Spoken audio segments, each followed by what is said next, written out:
Si escuchas esto en la televisión, apaga todos tus dispositivos. La sociedad actual va en rápida evolución. No es raro encontrar creencias y prácticas que parecen distintas de las enseñanzas de Cristo y de la Biblia. Entre tales creencias está la creciente intriga y aceptación de la brujería en el siglo XXI. Ahora, algunos podrían preguntarse si la brujería es real, y de ser así, ¿qué dice la Biblia al respecto? Como seguidores de Cristo, estamos llamados a discernir los espíritus y comprender los tiempos, tal como lo hicieron los hijos de Isacar. En primer libro de Crónicas, capítulo 12, versículo 32, dice que de los hijos de Isacar, que eran hombres que tenían entendimiento de los tiempos, para saber lo que debía ser Israel. Estos hombres, a los cuales todos sus hermanos estaban bajo sus órdenes, los hijos de Isacar se destacan por su capacidad para discernir o comprender las estaciones, la atmósfera sociopolítica y los matices de su época. En esencia, reconocieron las señales de los tiempos y supieron el mejor curso de acción que Israel debía tomar en esas circunstancias. Así como los hijos de Isacar tuvieron discernimiento para sus tiempos, los cristianos modernos están llamados a discernir el clima espiritual, cultural y político de sus propios tiempos. Esto significa comprender las tendencias sociales, las ideologías y los cambios culturales emergentes, especialmente aquellos que podrían desafiar las creencias y prácticas cristianas. Sorprendentemente para muchos, un número sustancial de cristianos aún descartan la existencia o relevancia de la brujería en nuestra era moderna. Una mirada más cercana a las Escrituras revela la postura clara de Dios sobre este asunto. La Biblia no rehúye abordar la brujería. Clara e inequívocamente condena todas sus formas desde los primeros días. La humanidad ha mostrado una inclinación curiosa y a veces peligrosa hacia experiencias sobrenaturales no sancionadas por Dios. Las religiones que rodeaban la tierra prometida, por ejemplo, estaban plagadas de prácticas prohibidas y la directiva de Dios sobre su pueblo elegido era inequívoca. No debían tener partes en ellas. Deuteronomio 18, 9 al 12 dice: cuando entres en la tierra que Jehová tu Dios te da, no aprenderás a hacer ninguna abominaciones de aquellas naciones. No se ha hallado entre tu pueblo quien haga pasar su hijo o hija por el fuego, ni quien use de adivinación, ni agorero, ni encantador, ni hechicero, ni aún un consultor con espíritus y familiares, o un mago, o un nigromante, porque todos los que hacen estas cosas son abominación para el Señor, y debido a estas abominaciones, el Señor tu Dios los expulsa delante de ti. Pero, ¿por qué esta severa advertencia de parte de Dios? Lo que debes entender acerca de Dios es que Él no nos advertiría a sus hijos sobre algo que no es real. Le advierto a mi hijo que cuando cruce la calle, mire a ambos lados y se asegure de que no venga ningún automóvil cuando cruce la calle.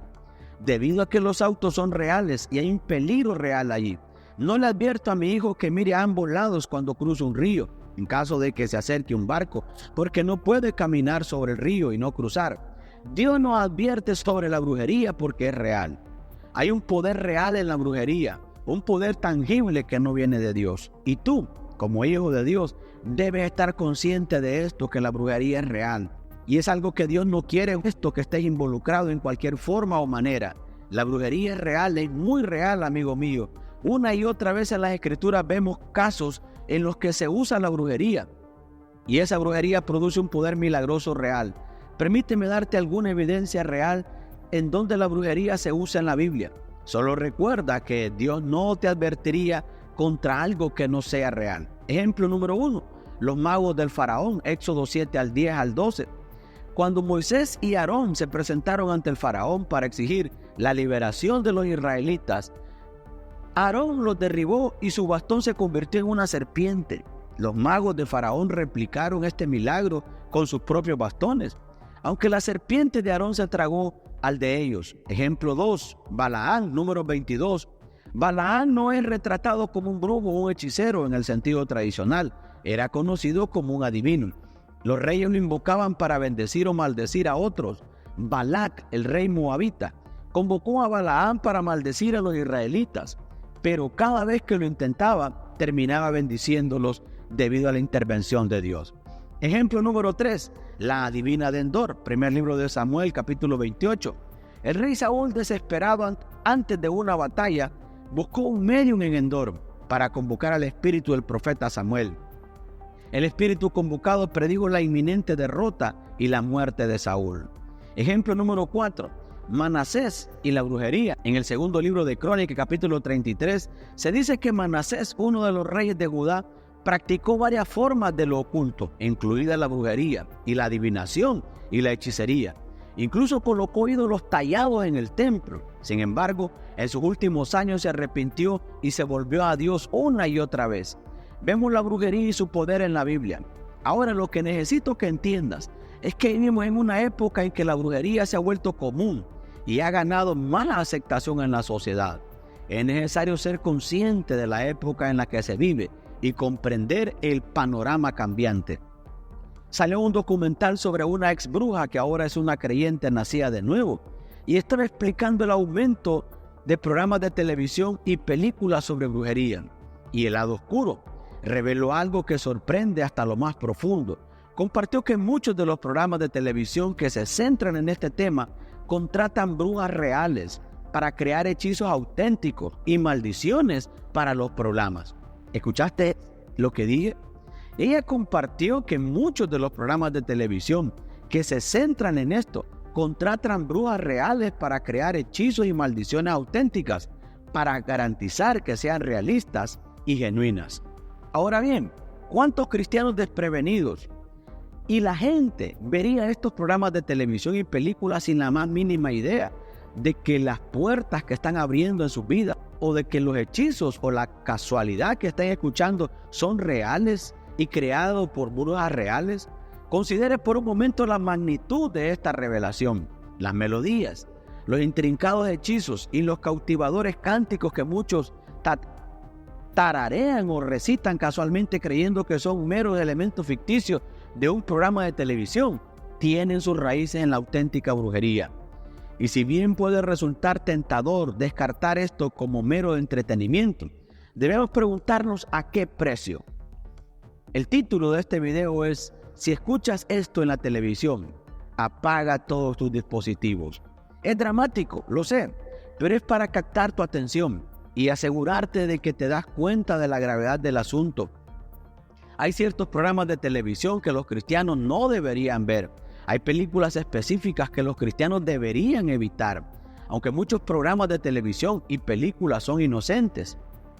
Mantenerse alejado del contenido relacionado con lo oculto, no ser ingenuo y asumir que no es real, lo es. La Biblia nos dice que es real. Dios no le advertiría sobre algo que no es genuino. Entienda la gravedad con la que Dios ve la brujería y la hechicería. El diablo es conocido por ser malvado y dañino. No tiene ningún sentido de moralidad. Tenga cuidado con lo que ven sus hijos. Mire con qué seriedad Dios ve la brujería y la hechicería. Primera Crónicas 10:13. Así murió Saúl por sus transgresiones que cometió contra el Señor, aún contra la palabra del Señor que no guardó, y también por pedir consejo a uno que tenía un espíritu familiar para consultarlo. Permíteme terminar diciendo lo siguiente. En Números 23:8, Balaam plantea la pregunta: ¿cómo puedo maldecir a aquellos a quienes Dios no ha maldecido? ¿Cómo puedo denunciar a aquellos a quienes el Señor no ha denunciado? Esta escritura relata un momento crucial, cuando Balaam, convocado por Balac, un rey moabita, trató de maldecir a los israelitas, pero cada vez que Balaam intentaba hacerlo, las bendiciones fluían de su boca en lugar de eso. ¿Por qué? Porque Dios había ya bendecido a los israelitas y ninguna intervención humana o sobrenatural podría revertir o anular el decreto de Dios. Este relato es una afirmación evidente de que nada puede maldecir lo que Dios ha bendecido. ¿Me escuchas, hijo de Dios? Eres bendecido por Dios y nada puede maldecir lo que Dios ha bendecido. Bendito Dios te ha bendecido a tus hijos y hay una bendición sobre tu casa y los que te rodean. Como hijos de Dios, heredamos la misma seguridad que nuestra herencia divina. No es producto de nuestros propios logros, sino que proviene de lo inquebrantable, gracia y amor de nuestro Padre Celestial. ¿Me escuchas, querido hermano y amigo? Eres bendecido por Dios y nada puede maldecir lo que Dios ha bendecido. Dios te ha bendecido a ti, tus hijos, y hay una bendición sobre tu casa y los que te rodean. Así como no pudo Balaam no maldigas a los israelitas. Las fuerzas de este mundo no pueden anular las bendiciones que Dios ha inculcado sobre sus hijos. Esta verdad debería animarnos y darnos fuerza para vivir sin miedo, independientemente de lo que encontremos en nuestra vida diaria o de las cambiantes tendencias culturales que nos rodean. Podríamos estar rodeados por un mundo en constante evolución, lleno de diversas creencias, prácticas y fuerzas espirituales que son contrarias a la voluntad de Dios, pero aún así, nuestro fundamento permanece inquebrantable porque nos aferramos a las promesas de Dios. El apóstol Pablo nos recuerda este mismo sentimiento en Romanos 8:38 y 39, afirmando que nada puede separarnos del amor de Dios, ni la muerte, ni la vida, ni los ángeles, ni los demonios. Mientras navegamos por el complejo mundo que nos rodea, que a veces parece cada vez más separado de los valores cristianos, es crucial recordar nuestro estatus divinamente ordenado. La brujería en sus numerosas formas puede presentarse como una fuerza potente, pero su poder palidece en comparación con el Dios que nos ha bendecido. Aunque es vital estar alerta y discernir, reconociendo el poder real de ciertas prácticas que éstas pueden tener, nuestro enfoque principal siempre debe de estar en quien tiene la máxima autoridad. Somos sus hijos, asegurados bajo su bendición. A su sombra encontramos refugio, haciendo imposible que nos caiga cualquier maldición. El miedo no es nuestra porción, es la fe. Por lo tanto, permanezcamos firmes, siempre conscientes de nuestro estatus bendito, y dejemos que el mundo vea que en Cristo nosotros somos más que vencedores. En conclusión, queridos creyentes, nuestro mensaje de hoy ha sido un claro llamado al discernimiento y a la vigilancia. Si escuchan esto en la televisión, apaguen sus dispositivos. Mientras transitamos por esta edad moderna, no se puede negar que nuestro entorno está lleno de influencias y mensajes, muchos de los cuales pueden estar lejos de la verdad de Dios. Nuestra guía sigue siendo la Santa Biblia, que es inequívoca. En sus páginas condena la brujería y la hechicería, pero en medio de estas advertencias, no olvidemos nuestro estado inherente como hijos benditos de Dios. Las fuerzas del mundo no pueden dominar sus bendiciones divinas sobre nosotros. Cuidemos nuestros corazones y mentes y aseguremos que nuestro enfoque permanezca en Cristo, nuestro máximo protector y proveedor, porque en su abrazo ninguna maldición puede tocarnos y ninguna sombra puede obstaculizar nuestro camino en este mundo en constante cambio. Brillemos como luces potenciadas por su gracia. ¿Y tú qué opinas acerca de este tema? De lo que actualmente sale en la televisión, de las cosas de ocultismo, hechicerías, etcétera. ¿Qué opinas acerca de este tema? Envíale esta palabra, compártele esta palabra de advertencia a tus familiares, amigos y vecinos. Que Dios te bendiga. Recuerda que Cristo te ama, Cristo pronto viene.